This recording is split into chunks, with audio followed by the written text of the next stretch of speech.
Hello friends, welcome to Arabic Tutor. Now this is Drishti Bhartiya. So today we started GK Current Affairs. Guys, 13 जून 2020 है आज 13 जून 2020 से related जितने भी important current affairs के question हैं सारे हम डिस्कस करेंगे बारी बारी से। आई होप गाइज आपने चैनल सब्सक्राइब कर दिया होगा। अगर चैनल सब्सक्राइब नहीं किया हो तो please subscribe my channel and like my video and after the completion of this video please press the bell icon. So today we started current affairs. This is very important for UPSC, MPPSC coming 2020, SI coming 2020 and railways also. I hope guys कि आपने channel subscribe कर दिया गया होगा आपके द्वारा और जितने भी इम्पोर्टेंट टॉपिक और उससे रिलेटेड जितने भी इम्पोर्टेंट एग्जाम्स जो कमिंग है 2020 में आज सारे उस क्वेश्चन से रिलेटेड उस टॉपिक से रिलेटेड उन कॉम्पिटिटिव एग्जाम से रिलेटेड हम सारे डिस्कस करेंगे। इम्पॉर्टेंट है, आप इसे नोट डाउन भी करें जो कि आज के करंट अफेयर्स है।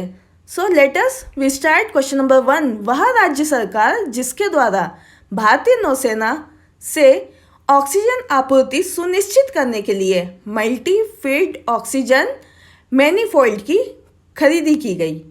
Option 1 Telangana, 2 Andhra Pradesh, 3 Gujarat, 4 Maharashtra. So answer is 2 Andhra Pradesh.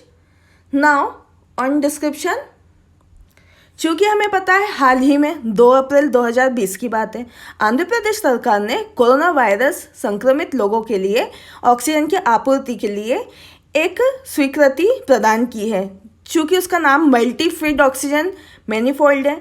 अब यह भारतीय नौसेना के, हमें पता है भारतीय नौसेना कहाँ पर स्थित है, विशाखापट्टनम में। विशाखापट्टनम की प्रयोगशाला से विकसित होती है और वहाँ पर विकसित की जाती है। लेकिन ये डिवाइस जो है ये 6 मरीजों को ऑक्सीजन की आपूर्ति के लिए एक एकल ऑक्सीजन सिलेंडर का उपयोग करती है। इम्पोर्टेंट है, हमें याद रखना है। आंध्र प्रदेश, अब बात आंध्र प्रदेश की है तो हमें पता होना चाहिए आंध्र प्रदेश की लोकेशन, चूँकि हमें पता है कि लोकेशन ऑफ आंध्र प्रदेश कहाँ पर है, नीचे बे ऑफ बंगाल से बिल्कुल सटिक में है, साउथ डायरेक्शन में। Now this is emblem of Andhra Pradesh, Satyameva Jayate again. Capital of Andhra Pradesh हमें पता होना चाहिए अमरावती है, चूँकि 2014 में जो विकसित की गई थी और इसके बिहाफ पे जो है हैदराबाद जो है वो किस हो गई थी, तेलंगाना की। इम्पोर्टेंट है, हमें याद रखना है। CM of Andhra Pradesh Y is Jagan Mohan Reddy, 17वें CM बने हैं आंध्र प्रदेश के, चूँकि ये कांग्रेस सरकार से बिलोंग करते हैं। गवर्नर ऑफ आंध्र प्रदेश विश्वभूषण हरिचंदन, ये 23वें गवर्नर हैं आंध्र प्रदेश के। Animal of Andhra Pradesh black buck, male और फीमेल हम दोनों देख सकते हैं। Bird of Andhra Pradesh is parrot, तोता। Tree of Andhra Pradesh neem and flower is jasmine, और इसे हम चंपा भी कहते हैं। Fruit of Andhra Pradesh is mango. Now question number 2, वर्तमान समय में भारतीय चिकित्सा अनुसंधान परिषद, हम इसे ICMR Indian council of medical research के नाम से भी जानते हैं, यह देश में कोविड-19 वायरस की कितनी अर्थ उप प्रजातियाँ प्रचलन में हैं, हमें याद रखना है। 1, 3, 2, 4, 3, 6, 4, 7। सो answer is 1, 3। Now on description, हमें पता है हाल ही में 1 अप्रैल 2020 को ICMR के द्वारा देश में कोविड-19 वायरस की 3 अर्थ उप प्रजातियों के प्रचलन में संबंध में जानकारी प्रकाशित की गई है। अब ICMR के तहत उसकी पुष्टि करता है कि भारत में वायरस देश के बाहरी और जैविक कारकों और देश में रहने वाले लोगों के कारण अपना भिन्न भिन्न रूप जो है इसमें ले चुका है। तो हमें याद रखना है अर्थ उप प्रजातियाँ 3 हैं जो कि बहुत ज़्यादा प्रचलन में है। Now next question, question number 3, methanol और मिथेनॉल आधारित ग्रीन एंड क्लीन ईंधन पायलट परियोजना लागू करने वाला प्रथम राज्य है। Option 1 Manipur, 2 Assam, 3 Bihar, 4 UP. So answer is 2 Assam. Now on description, हाल ही में 30 मार्च 2019 को नीति आयोग ने मिथेनॉल पर आधारित ग्रीन एंड क्लीन ईंधन पायलट परियोजना चूँकि आसाम में प्रारंभ की गई, अब इस परियोजना का मतलब और औचित्य ये था कि खाना पकाने के ईंधन के रूप में मिथेनॉल के उपयोग को बढ़ावा देना चाहिए। इस परियोजना के माध्यम से केंद्र सरकार और नीति आयोग के करीब 20% कच्चे तेल के आयात की निर्भरता को समाप्त करना है और यह अवधारणा को विभिन्न देशों के जैसे जापान, चीन, Italy, Sweden, America, Israel, Australia आदि द्वारा से अपनाया गया है। हमें याद रखना है ये इन देशों में पहले भी इस परियोजना पर काम किया गया था। अब बात असम की है तो हमें याद रखना है असम जो है, हम लोकेशन में देख रहे हैं बे ऑफ बंगाल से ऊपर, और ऊपर हमें दिख रहा है कहाँ, हिमालयन रेंजेस से लगा हुआ है। Capital of Assam Dispur. Emblem of Assam, government of Assam Satyameva Jayate. CM of Assam is Sarbananda Sonowal, चूँकि बीजेपी सरकार से है। Governor of Assam is Jagdish Mukhi. Animal of Assam is one horned rhino and bird of Assam is white winged wood duck and tree of Assam is Hollong tree and flower of Assam is foxtail orchid, और हम इसे कफू फूल भी कहते हैं। नाउ क्वेश्चन नंबर 4, वह केंद्रीय मंत्रालय जिसके द्वारा कोविड-19 के संदर्भ में राष्ट्रीय दूरभाष परामर्श केंद्र कॉन्टेक्ट स्थापित किया गया। ऑप्शन 1 केंद्रीय स्वास्थ्य एवं परिवार कल्याण मंत्रालय, 2 केंद्रीय गृह मंत्रालय, 3 केंद्रीय सूचना प्रौद्योगिकी मंत्रालय, 4 केंद्रीय महिला एवं बाल सुरक्षा मंत्रालय। सो आंसर इज 1 केंद्रीय स्वास्थ्य एवं परिवार कल्याण मंत्रालय। नाउ ऑन डिस्क्रिप्शन, हाल ही में केंद्रीय स्वास्थ्य एवं परिवार कल्याण मंत्रालय द्वारा राष्ट्रीय दूरभाष परामर्श केंद्र, जिसे हम कॉन्टेक्ट का शुभारंभ किया गया, कॉन्टेक्ट के नाम से जानते हैं। अब कॉन्टेक्ट परियोजना का महत्व क्यों है? क्योंकि कोविड-19 में नेशनल टेली कंसल्टेंस सेंटर का संक्षिप्त नाम है, हमें याद रखना है।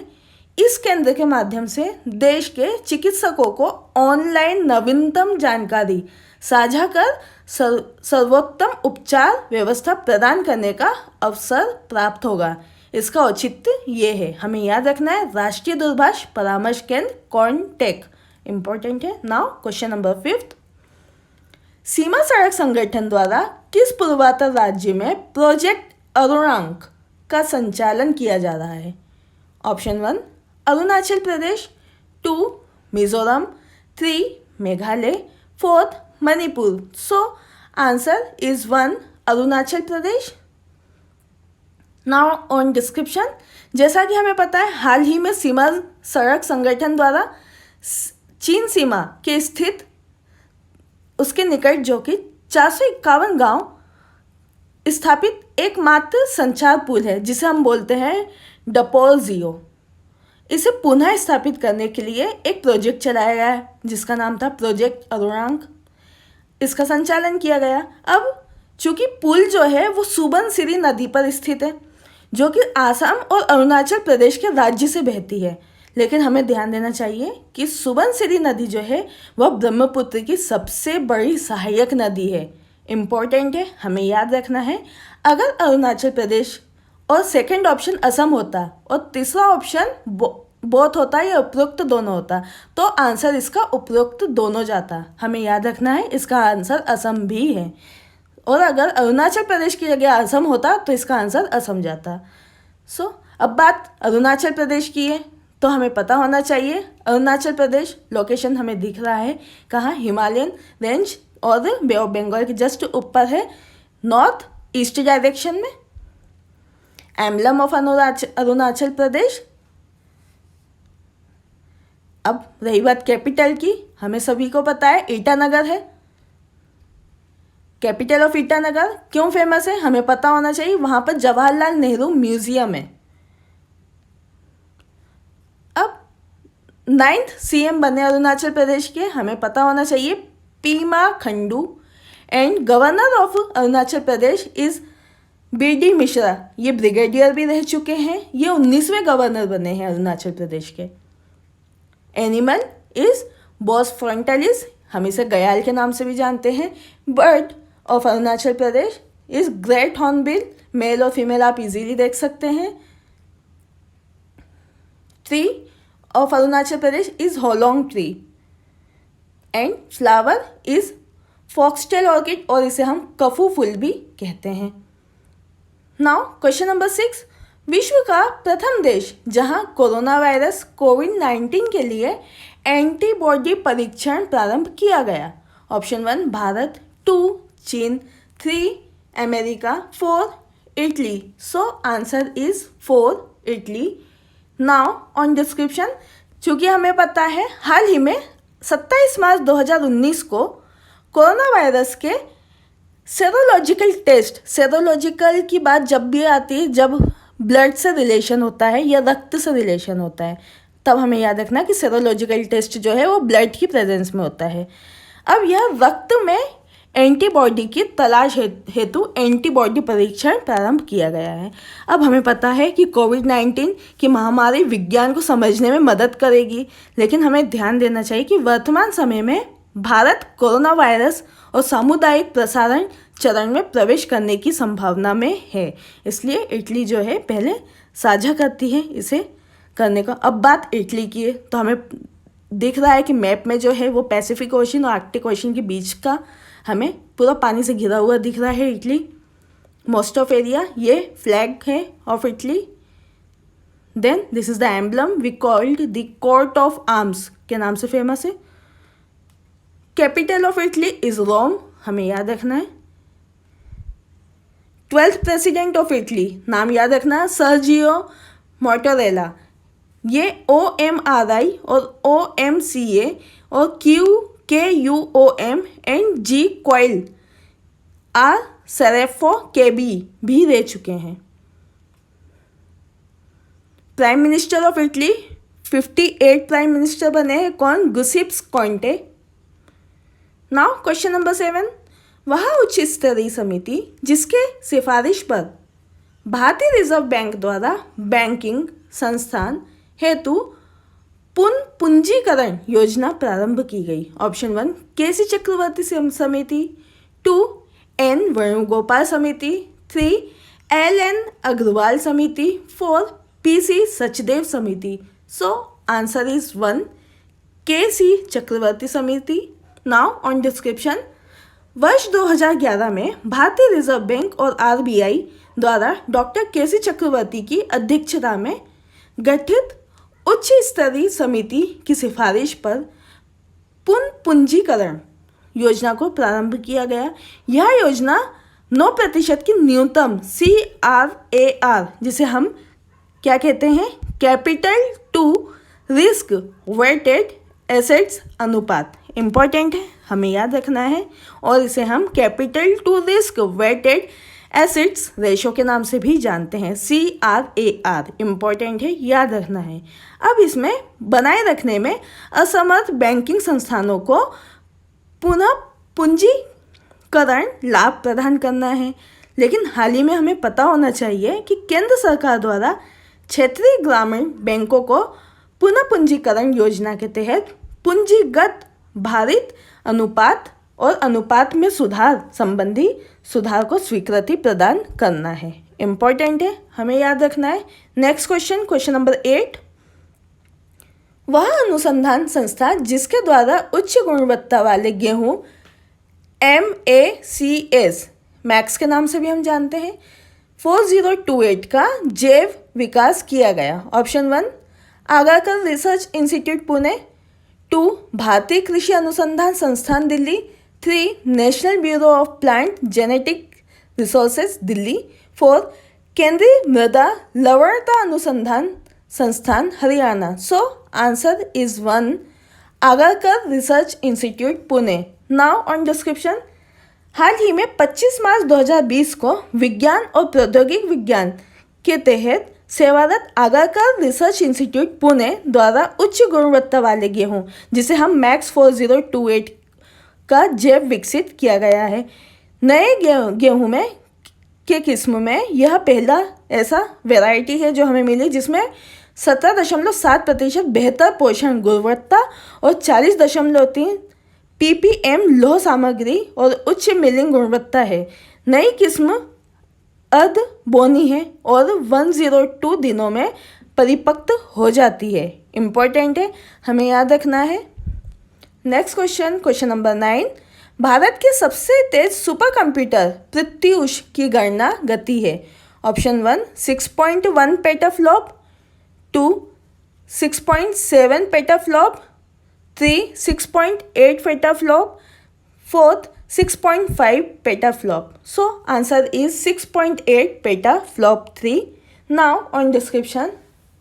वर्ष 2018 की बात है जब केंद्र सरकार ने भारत के सबसे तेज सुपर कंप्यूटर प्रत्यूष का अनावरण किया था। यह सुपर कंप्यूटर 6.8 मेटाफ्लॉप की गति के साथ अंतर्राष्ट्रीय स्तर पर 39वां स्थान रखता है। वर्तमान समय में यह super computer Indian institute of tropical metrology Pune में सेवारत है। इम्पोर्टेंट है, हमें याद रखना है। India's fastest and first multi petaflop super computer is Pratyush. Now question number 10 is the last question today. वह भारतीय प्रौद्योगिकी संस्थान जहां देश की प्रथम हाइपरलूप पॉड प्रतियोगिता आयोजित की जाएगी। Option 1 IIT Madras, 2 IIT Delhi, 3 IIT Kanpur, 4 IIT Jodhpur. So answer is 1 IIT Madras. Now on description. जुलाई 2020 में पहली बार IIT मद्रास में हाइपरलूप पॉड प्रतियोगिता की मेजबानी करनी है। यह प्रतियोगिता प्रथम वर्ष 2015 में प्रारंभ की गई थी, परंतु हमें ध्यान देना चाहिए कि हाइपरलूप पॉड ट्रांसपोर्टेशन प्रोजेक्ट को महाराष्ट्र सरकार ने पुणे और मुंबई के बीच पहली हाइपरलूप लाइन बनाने के लिए मंजूरी दी थी। इम्पोर्टेंट है, this is the IIT Madras, हमें याद रखना है। नाउ आई होप गाइज आज के क्वेश्चन आपको काफ़ी अच्छे पसंद आए होंगे और आपने उन्हें कॉपी में नोट डाउन भी कर लिया होगा। अगर नहीं किया है तो आप वीडियो को पॉज करें, फिर बैक लें, प्रीव्यू करके आप उसे फिर से देख सकते हैं। और अगर आपने अभी तक मेरा चैनल सब्सक्राइब नहीं किया हो so please subscribe my channel, because आज के वीडियो का टारगेट था 1 lakh subscribe, 1 lakh like, 1 lakh share. Then अगर आपने बेल आइकन प्रेस नहीं किया तो please friends press the bell icon, because जितने भी इंपॉर्टेंट वीडियो रहेंगे अब हम, क्योंकि SI MPPSC UPSC एकदम नियर अबाउट है 2020 के, तो जितने भी इंपॉर्टेंट टॉपिक लूसेंट से related, NCERT based related problems रहेंगे हम सारे डिस्कस करने वाले हैं। और अगर इन टॉपिक से रिलेटेड या किसी भी दूसरे सब्जेक्ट से टॉपिक के रिलेटेड आपको कोई भी उसके रेलेवेंस मुझसे किसी भी तरीके के आंसर चाहिए या सिलेबस चाहिए हो या फिर उन टॉपिक से रिलेटेड आपको उसमें इम्पोर्टेंट जो भी सब्जेक्ट से रिलेटेड जितने भी डॉक्यूमेंट्स चाहिए हो आप मुझे व्हाट्सअप कर सकते हैं। My WhatsApp group number is 9424570979। Thanks for watching this video. Your support is our power. Thank you so much. जय हिंद, जय भारत।